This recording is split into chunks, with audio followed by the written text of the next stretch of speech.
waxaa haatan toos uga soconaya magaalada Linköping oo dhawaan ninkii cunsuriga uu ku gubay kitaab Quraan Kariimka haddana uu dib ugu soo noqday. Dad aad u fara badan magaalada isugu soo baxay. Ciidanka booliiskana waxay ahaayeen kuwo dhooban gebi ahaan magaalada ama qaybahan uu ninkan ku doonay inuu dib haddana ugu gubay kitaab Quraan Kariimka.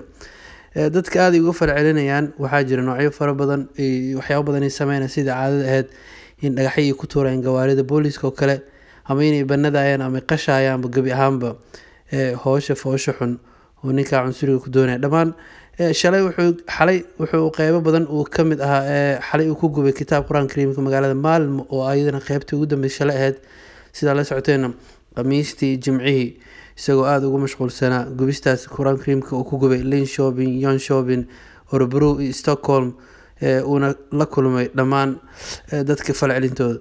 Wararkaas waxaa kula socon kartaa maqalnews.com.